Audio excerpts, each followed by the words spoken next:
grabatzen ari garen unean arratsaldeko 6 izateko 11 minutu falta diren honetan, Eskirozek eta Gaskuek Lauterdiko promozio txapelketako B multzoko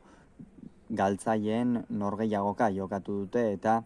norgehiagoka horren analisia egingo dugu. Eskirozen favorito eta pronostikoak nabarmen bete ditu Makirria Inezkabarteko pilotariak 22-5 xeatu ostean. Norgehiagokak ez du inongo kolorerik izan, ez da analisi sakona egiteko norgehiagoka izan.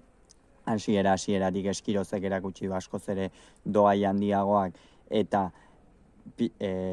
pilotan jokatzeko doai handiagoak dituela, noski, bai Lauterdirako eta baita pilotan jokatzeko ere askoz ere pilotariagoa dela Josu Eskiroz, eta Andoni Gaskue bere menturan ibili daia une oro eta ezin izan du ezertxo ere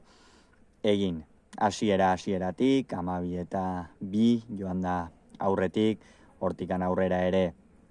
denbora osoan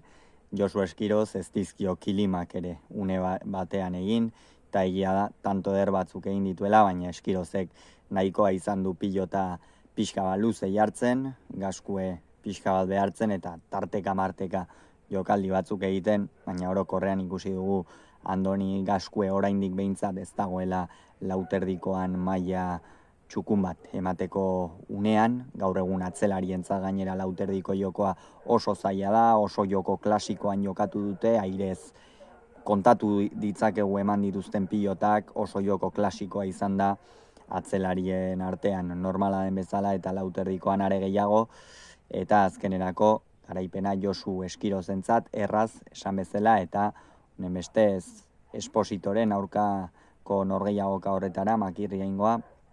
bizirik iritsiko da, aldiz Espositok galtzen baldin badu, jada aukera oso gutxi ditu, ia ezinezko Andoni Gaskuek, baina Esposito galtzen baldin badu jada matematikoki kalean egongo litzake. Hauxe izan da beraz, norgehiagoka honen inguruan esan behar genuen guztia, gero itzuliko gara Jakak eta Peio Etxeberria jokatu duten norgehiagoka horren analisiarekin, bitartean on izan, agur.